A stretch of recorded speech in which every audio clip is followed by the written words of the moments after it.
All right. Austin, how you doing? Good seeing you, Austin. I think we're gonna have a bit of a cozy group today, so we're gonna make sure this gets recorded as well. Austin, you there? Yep, I'm here. Yes, Good to sir. hear from you. Yeah, you as well. You as well. Everything going good? Yes, sir. Yes, sir. Awesome. Ray, how you doing? Hopefully good. Well, I think we're gonna just jump into things. Hey, Jesse. Sorry, I was muted. I'm doing well. How are you doing? Good, good, good to see you. All right, we've got Michael Robertson here, a good friend of mine, and really happy to have him on. Michael has had like probably like the most responses and listens out of my podcast episode. Like people just loved his episode all on niche lists. So I'm gonna actually get Michael to show on his screen how he pulls some of his lists, so you guys are aware. So I'm gonna give this a few more minutes.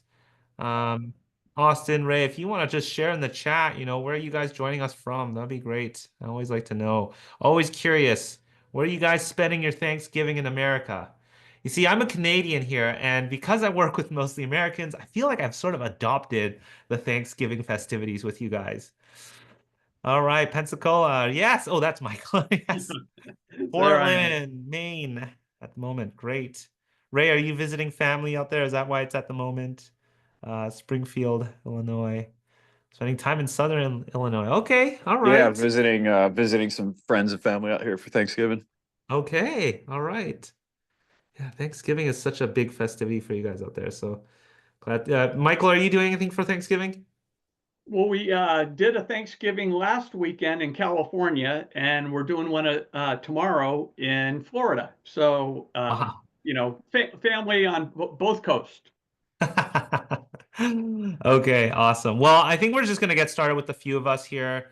I know we sort of didn't have a huge amount of time to announce this. So, Michael, I just want to say thank you so much for your time. We'll make sure to be sharing this as well. But let's jump into it. Hey, if you guys have any questions, throw it in the chat there. Michael is going to go through his niche list, and hopefully he's going to go through in some of the details of how he pulls certain things. I think he's had a great success with some of these lists, and sort of the way he sort of gets specialized with his list. So, Michael, why don't you kind of walk us through? I think you've got a slide there kind of walking Yeah, us through the yeah. Let me different kind of lists first. sharing if you can allow me to share. Oh, yes. Okay, let me see. Allow. Yep. Hopefully that works. Let me know if that works. Alrighty. Bear with me. Uh, I'm trying here. No, you're Okay. you're all good. Okay. If you guys can see my screen. Yep. Okay.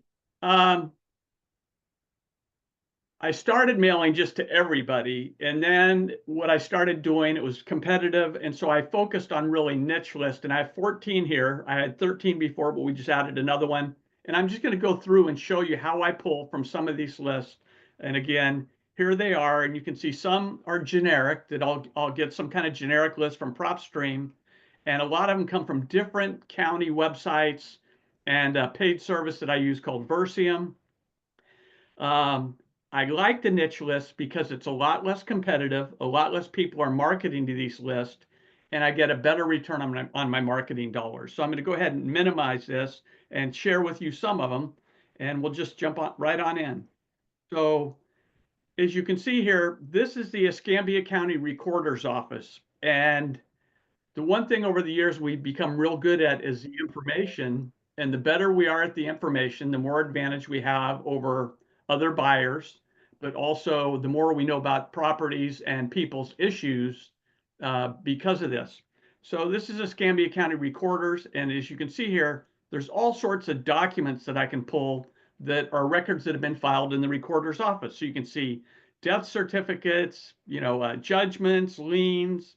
And so I'm going to dig into liens a little bit right here. And there are many different types of liens. So one of the ones I market to, and if I click liens here, we'll just click liens, and you'll see there's about 25 different types.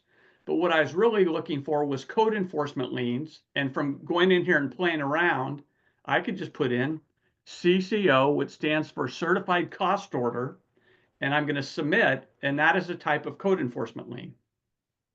And so very quickly it populates here, and we'll go down here, and there are two types of code enforcement liens. I made a mistake there, bear with me. Michael, And- do most counties have a portal like this for us to search? Well, the information, 3,100 counties in the United States, and sometimes when someone picks a market, I suggest that they find out how many transactions there are, but then how friendly are some of these websites that I'm going to show you. Okay. And so this is code enforcement. If you can't get it online, sometimes the code enforcement departments will give you that list. Where I am, they won't. So I'm going to submit code enforcement liens, and there's two types. So I'm going to go down here to a record, and you'll see right here, there are county abatement fees, $3,400, and daily fines, $3,400. Abatement fees are typically when they tore a house down or something such as that, where the county had to pay the contractor $3,400 or $10,000, whatever that amount is. But most people don't know that those daily fines I can get waived. So these are code enforcement liens, and an example of one we just did, the property was worth $20,000. There were $20,000 in liens, $10,000 in abatement fees that I could not get waived, $10,000 in daily fees that I could get waived. So I met the sellers. I gave them $700. They signed the property over to me. I paid the $10,000 in county abatement fees. So my cost was $10,700. And we immediately sold it to Habitat for Humanity for $20,000. So off of the liens, code enforcement liens, I made $10,000. But as an example, if the daily fines were $50 a day, after a year, that's $18,000.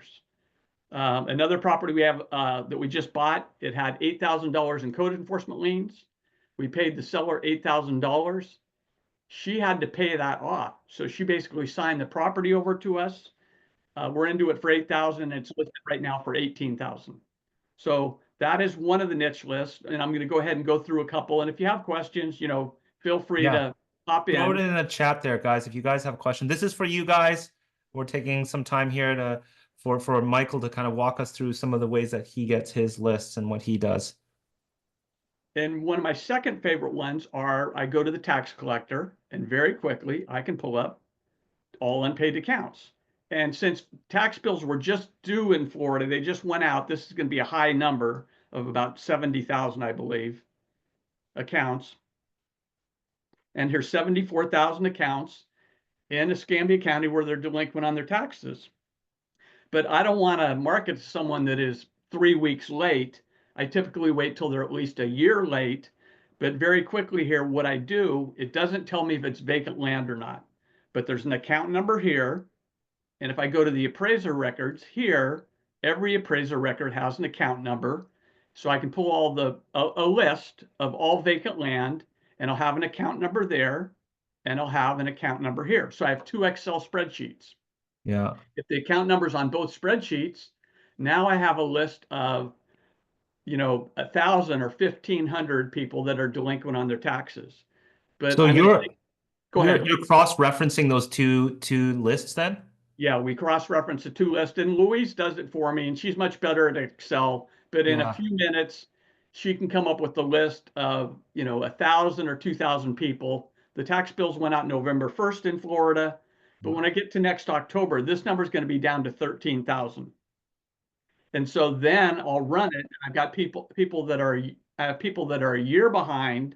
We run the list, and out of those 13,000, I'll come up with about 1,500 that are vacant land. Okay. But we do something a little bit different. Instead of just mailing to all of them, now we go through the records one at a time and just do a minute of due diligence and narrow that list down from, say, 1,500 to the 650 properties that we actually want. What are you looking for when you're doing initial due diligence on like 1,500 properties? I'm checking for wetlands, I'm checking for flood zones, I'm checking for access, the size of the parcel, the shape of the parcel. So you're actually combing through each one of those properties? Yeah, and one of the reasons we did it was we'd mail out 2,000 letters or 3,000 or whatever number, Yeah. we decided to do the due diligence up front. So I'm not mailing to all the people, and then they call and it was a property we never wanted anyway. Okay. So we take an extra step up. It took 3 days to go through them to weed out the properties we didn't want. So we're not mailing to people that own properties that we don't want. Okay. How are you doing the due diligence? Are you just pulling them up on like a land ID or like Yeah, where are you? land ID or right here. Here's a sample of a county record. You can see what it's assessed at, 12,000. I can see how long they owned it. I can get a good idea. This one has road access right here. It's a Okay. good size lot. So it's very quick process. Okay. Okay. You Okay. know, Got you. either here or land ID. Okay. So again, these are delinquent taxes here, but I'm going to take it a step further. And this next step is a new niche that I just added. So I'm going to go here, instead of unpaid accounts, I'm going to go to certificates. So counties they have to plan their budget, and if they need to collect all the revenue. So if someone doesn't pay their taxes by June in Florida, the county sells a certificate to get the revenue, and they sold that certificate to the public. So it's a way for counties to collect revenue. But if I want to go here, and I'm just going to go to year, and try to cross this out, and I'm just going to put 2021. And I'm going to go ahead and do a search. So now here's 14,000 records of people that are at least 3 years behind on their taxes. So they haven't paid for 3 years. They probably don't have an interest in the property, or they have a hardship. So far we went through code enforcement liens that I can pull up from the recorder's office. I can go to the tax collector and I can pull up delinquent taxes. And if I want to find people that are chronically delinquent, I search for certificates that have been issued, and I can put in any year. I can go back to 2019, however far I want to go back. Can you go back to that screenshot with your list and show us which ones those are that we just went through? So when people are kind of going through this. Yeah, so as we went here, code enforcement liens, the fourth or fifth one from the bottom right there. Yep. At the very bottom are certificates. Mm. That's what I just went. That's where the county didn't get paid, so they sold a certificate to the public so they could collect the revenue. Yep. And also delinquent taxes. Yep. And Okay.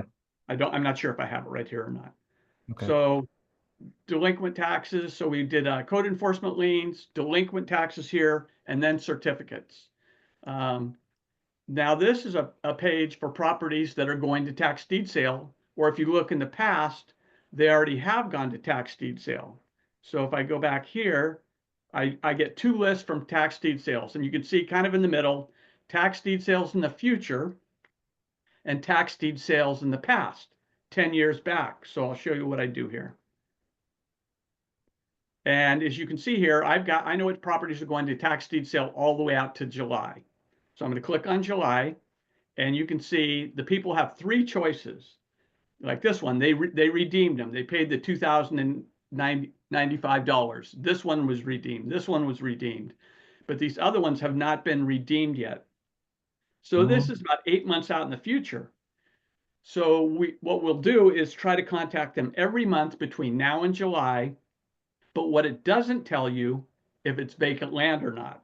So it's kind of it's a good process for a VA, but you can sometimes tell by dollar amount. If a property has a house on it, like the one that's highlighted there, $43,000 in delinquent taxes, it's probably not a $20,000 infill lot. So by dollar amount is one way I can check. And the other way I can check sometimes, if it's vacant land, it hasn't been assigned an address. And as I look over here to the right, you can see, we'll find one here. And many properties in Pensacola have addresses, some don't. So this one that's highlighted here, if you look all the way over to the right, it says 200 block of Barker Street. It hasn't had a house on it. The post office hasn't assigned a specific address. But then as I go here, you can see the taxes are $2,098. And here's the appraiser's link right here. And I can see the lot's assessed at $25,000. Here's the owner right there, Beverly Riley. I can look down here and see how they acquired it. You know, these were all quick claim deeds, and do a little bit of homework. And if I click on the tax window here, since it's going to tax deed sale, they remove that information. But I can very quickly see, you know, is it a property we want? So properties that are going to tax deed sale, and I've got 7 or 8 months out in the future. But what we did, we went back 10 years here. We'll just click on one, and you can see all these down here were redeemed. The green ones, these people lost their property at tax deed sales. So what my goal is to get to the people before the tax deed sale for a few reasons. One, at the tax deed sale, it's an auction, and I've been to those, and they pay way too much for the properties. So I like to market to them before, but you can see here were 4 opportunities if the properties made sense, and you can see an example of how many go to tax deed sale. People just let them go. But sometimes there's 10 people on title and no one wants to pay the taxes, and it might not be a deal I want to tackle. Or it's a property that I don't want anyway.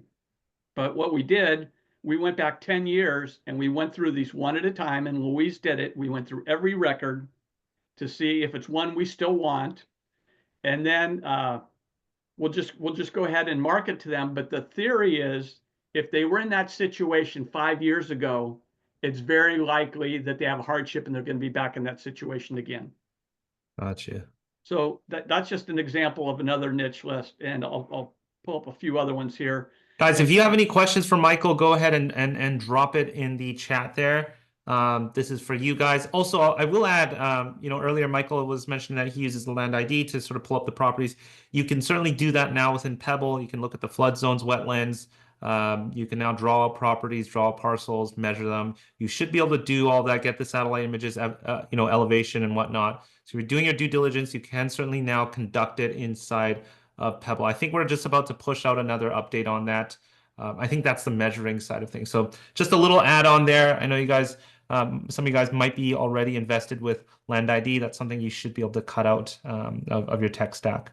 So yeah, we got it, you know, probably 7 or 8 months ago, and we'll just cancel it when we paid for a year, and sure, yeah. Yep. All right, Michael, I'll let you go through what else is here on your list. Additional ones, I'll pull. Typically, we're pulling lists for people that have owned the properties for a long period of time. I have 3 lists that I pulled that they own for 5 years or less. And sometime I'm going to try to pull up my website. Some days it cooperates, some days it doesn't. And you can see here, $100 list, county data right there. And I'm going to show you, I'll give you an example. I'll try to pull it up, but I'll give you an example what I do if it won't allow me. This record right here, you can see that the property sold or transferred for $100 in 2019, the third one down right there. And it says $100 CJ.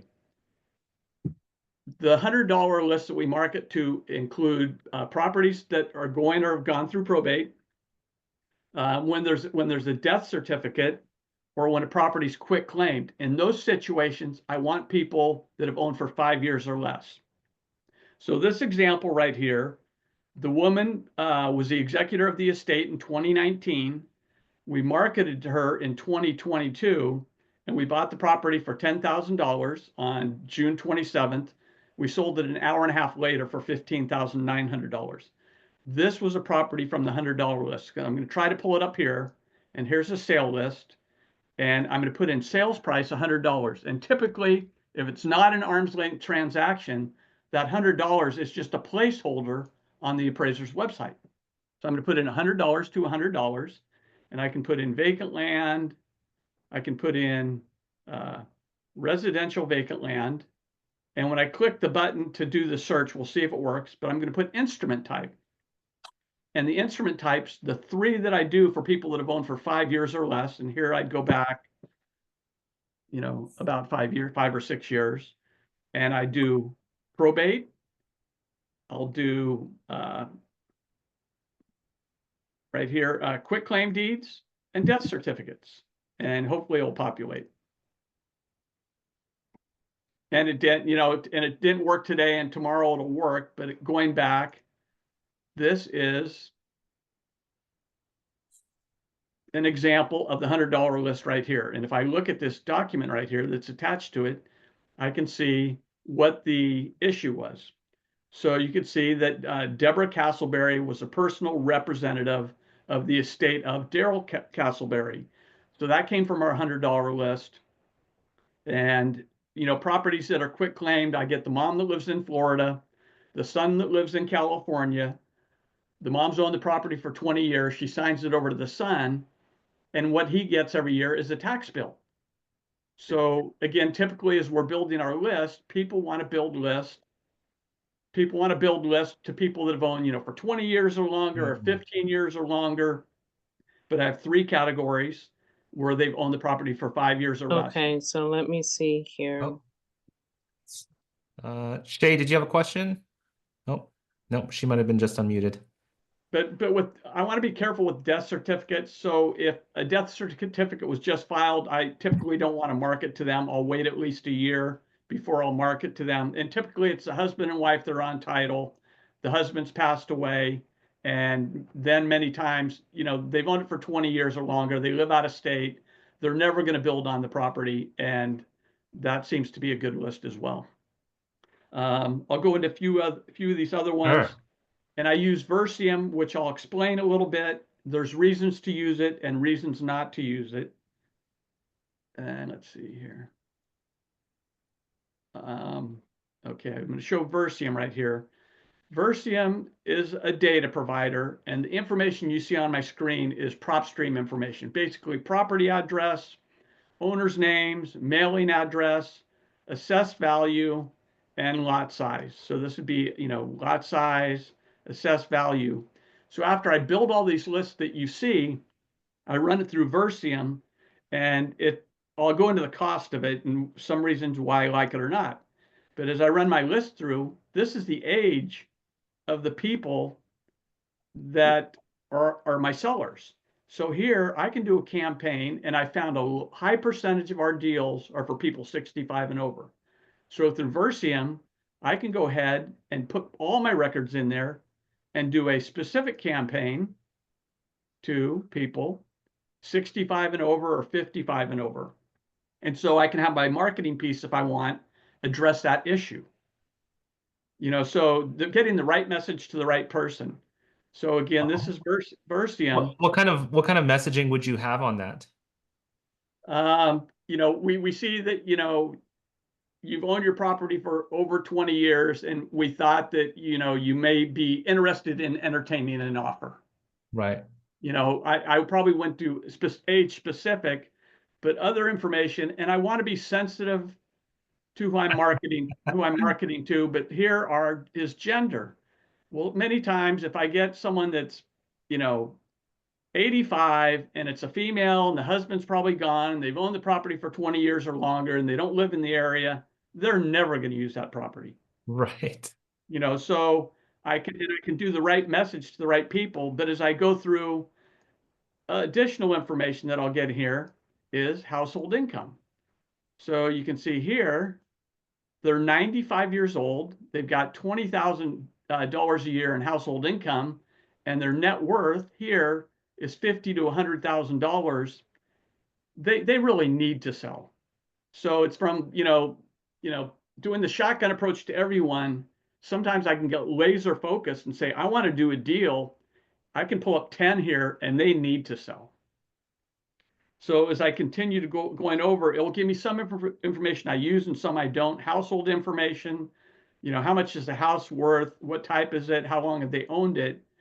But this is a target, and I don't get this on all the records. I get about a 40% hit rate. So I'm going to sort this column here. This is credit score. So now I've got someone they've owned for 20 years or longer. She's 75 years old. She lives out of state. She's got low income, and they've got a credit score of 549. They need to sell. And it'll give me additional information. You know, it'll give me phone numbers and emails. It'll give me up to 6 phone numbers. And when I order the data through Versium, I can ask for just the one best number. I can ask for all the numbers, which gives me up to 6 phone numbers, or I can ask just for cell phones if I want. So give me that. and it will also give me, the fun part is, this is just fun, but it will give me year, make, and model of car. So, but as you look at the people with the low credit scores, they're Yeah. not driving the 2024 cars. You can see 1997, probably the newest one is 14 years old here. Yeah. So With somebody with a poor credit score, are you going to market anything or have any specific messaging on that? what I would put on there is I could go ahead and, handle all the closing costs, title and escrow fees, back taxes, and we could close quick. But they're going to need the money, if it's now or if it's in 3 months or 6 months. Yeah. What I find out with real estate people, we're great at marketing. We're not great typically at follow-up. So, and I'm guilty of that sometimes too. And I think if you have a good system and you do follow-up, you'll double your income. So it's just having the right tools to do that. So, some of the prop stream information is just traditional list. And one of the last ones, I'll show a property here. And Yeah. I'll show you the two list if I want to do a deal quick. By the way, guys, if you have any questions here, we're coming close to the half-hour mark here, but if you have any questions, go ahead and just throw in the chat. Lanisha asked, will we be able to watch this replay? Yes, we will be sharing this on YouTube. So make sure you're subscribed there and you can rewatch this there for sure. So this But if you have any questions you want to ask Michael, he's here right now. So make sure you do ask. And I've got something to announce right after this. So I'll let you guys stick around too. This property was an expired MLS listing, and I can use PropStream for this, or if you have access to MLS. But you can see in 2022 we bought the property March 21st for $10,300. We sold it 3 days later for $25,000. The situation was in 2019, the owner who we bought it from tried to sell it on the multiple listing for $10,000. The listing expired. So in that situation, what I do, I can build a list in PropStream, and here's one that I already put the filters in earlier. But what this is vacant land in Pensacola, so vacant land. And then I put in here MLS, and I put status, failed. They tried to sell it on the MLS. And I put in here from 3 years ago to about 8 years ago.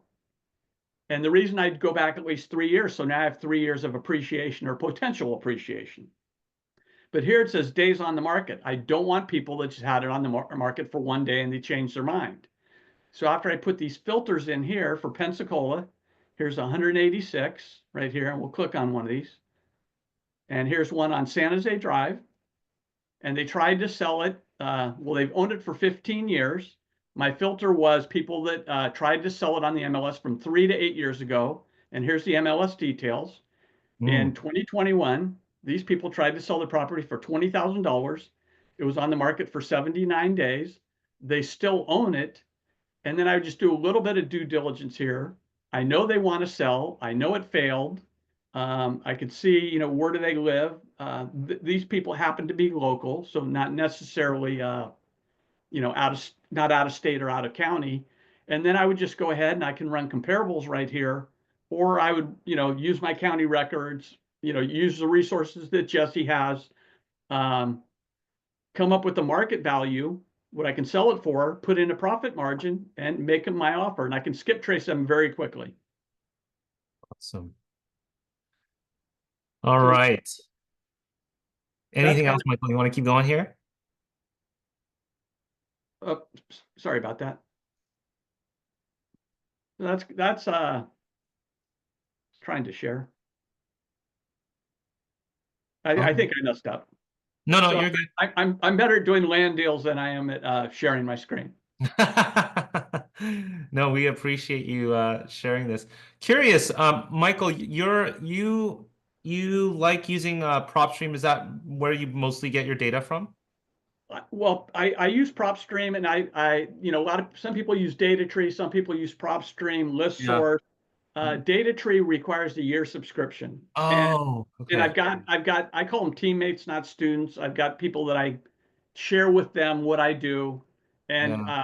PropStream, it's month to month. So I always encourage them to, be cautious with throwing money, or make wise decisions. Yeah. And, so they can use it for a month. And then if they're not interested, they're not locked into Data Tree for a year. Okay. Got you.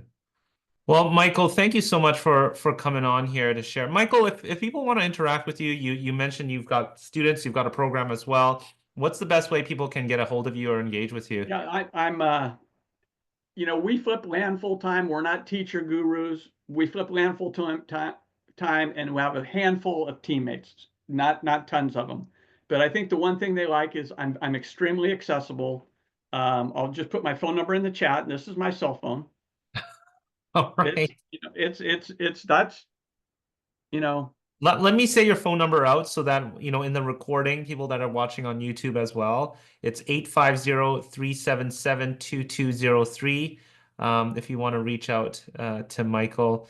Michael, you've been in the real estate industry for a long time, so it's always a pleasure to, be chatting with you and all the little sort of secrets you are aware of.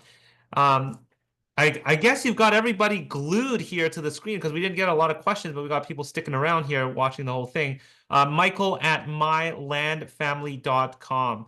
So if you guys want to get, a better understanding of some of the things that Michael does, make sure you reach out. Lanisha asked here, do you only use PropStream for scaling deals? Scaling deals. Do you know what that means, Michael? um, Lanisha, if you want to unmute yourself, and I know you just sort of direct messaged me. Oh, sorry. Yes. Hi, Michael. How you doing, hey, guys? I guess what I mean by scaling deals, I probably use the wrong term. I suppose like finding comps and building a list as well. Do you use PropStream as your only source? no, PropStream is kind of where I start generically, and then after PropStream. And what I encourage people to do when you're picking a county or an area, I pull up 4 or 5 different lists from the county, and there's a lot of information in there that is more detailed than PropStream. An example might be in PropStream, I might pull a list and I might get 100 records, and I go directly to the county and I might get 500. So I go to the tax collector, I go to the appraiser's website, I go to the tax deed sale website, I go to the county recorder's website, and just maybe a nugget. Everyone does their due diligence on the property, and I've maybe found one other person that does what we do. I do due diligence on the people. So before I make an offer, I basically do a background check on the seller. And there's a tool I use that does it. It's $1.75 a search, but I look up bankruptcies, liens, judgments. I pull their criminal history. I pull business licenses, business affiliations. And now I could have 2 identical properties next door to each other. One I may offer 10,000, and the next guy may offer 6,000 because of the situation. And I'm already pulling a niche list. They may be behind on their taxes. They may have code enforcement liens. It may be going to tax deed sale. But I really like to know the people, and just that right there will make you thousands of dollars. Awesome. Thank you so much for that breakdown. I appreciate it. Yeah, you're very welcome. Austin here asks, curious about this position. Do you list with realtors or do you sell on MLS yourself? I'm not a realtor. The suggestion I make to people as soon as they pick a market area, join all the Facebook Marketplace real estate related groups in that area. So we typically put on in about 20 groups. We sell 2/3 of our deals on Facebook. Wow. And if I have properties I don't want to deal with, I just go ahead and I list them with a realtor. But another suggestion is, and I have 4 ways that I market the properties. Go to the National Association of Home Builders. They have a national website. Right in the middle of the page, on the top page, they have a link to the local chapters. Go to the local chapter, and in my area, I have 81 builders that are building in my small market area. I work with 11 of them, and most of them on the local websites have their names, their email, their website, their phone numbers. So Habitat for Humanity, we've sold 11 lots to. And the nice thing about that, 40% of our properties are just phone calls to builders that I've worked with. So it makes your disposition much easier. Some areas, you're going to be in, Indian Lakes in Florida, there aren't any builders building, and there are very few. But I have a few other techniques that I use with PropStream. Everyone wants to use it to build a list. I turn that around and use it to find buyers. Okay. You can tell Michael's really resourceful here. Chris asks, we're going to wrap up here in a couple minutes. So if you have any more questions, drop it in. Can you provide the source you use to do a people check or a background check for $1.75 that you just mentioned? Yeah. It's called IDI Core. Yeah. IDI and then CORE. It takes about 3 weeks to get approved. I don't want, I've taken too much time, but I've got another niche where the seller's passed away, the property's in the estate of, and the mail is going in care of. So it's probably going to a relative. I just pulled up one of those, and the relative has about 10 felonies for fraud, forgery, all sorts of stuff. I'm going to offer him a very low amount. Awesome. Okay, guys. Thank you so much for joining. But before we wrap up here, Michael, thank you once again. I want to quickly announce something. And we don't really, you know what, we have a page for this already, but I'm going to quickly share this with you guys. We're calling it Land Launch 2025. Basically, I'm going to be holding you accountable along with Michael, Jaron Barnes, if you guys know Jaron Barnes, and Alicia Jarrett. We are going to be running a 3-day workshop. Can you guys see my screen here that I'm scrolling up and down? Yeah, Michael, can you see that? I see it. Okay, cool. And for those of you guys that are brand new to Pebble, there's a bunch of benefits. Like you get access to Pebble all free in December. You'll get $250 milling credits, so on and so forth. But this is a 3-day workshop that'll happen on the 9th, 10th, and 11th. We're going to be working with Michael on, we're going to go through just pulling a list together, one of his lists together, and I'm going to get it into Pebble. We're going to prep the mailing together, and we're just going to go through the manual work of what it's like to set up a campaign.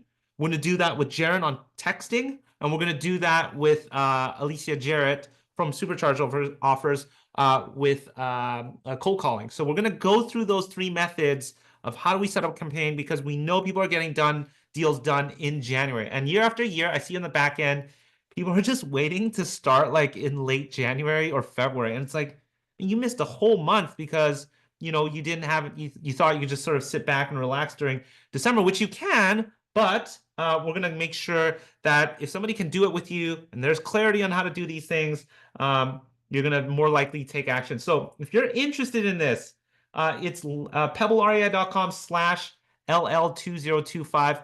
I don't think we have everything set up here, but you can still drop your email and name here. I think you might get some sort of response for that for now. We haven't actually announced this. We announce it tomorrow or on Friday for Black Friday. But for those of you guys that are interested, please drop your information here. I've also got a surprise guest who's going to be talking about a completely different marketing method. And we won't do that until I think the 12th or the 13th. But we'll announce more of that. Again, if you guys are interested, and those of you guys that are watching a recorded version of this, this should be live. This all closes on the 13th. So there's no payment of anything. There's no commitment to anything. You get access to Pebble. We're just going to make sure you understand and have clarity on how to set up some of these marketing campaigns in December. So, Michael, thank you once again. I'll be seeing you in December for the Land Launch 2025. Guys, it's been a pleasure chatting with all you guys. If you have any other question, you have Michael's phone number now. So yeah, I appreciate everyone. I appreciate you, Jesse, you do so much for the community, and greatly appreciate you. Awesome. All right, guys, thank you so much. Michael, thank you so much for your time, and have a great Thanksgiving, everybody. Take care. Bye, everybody.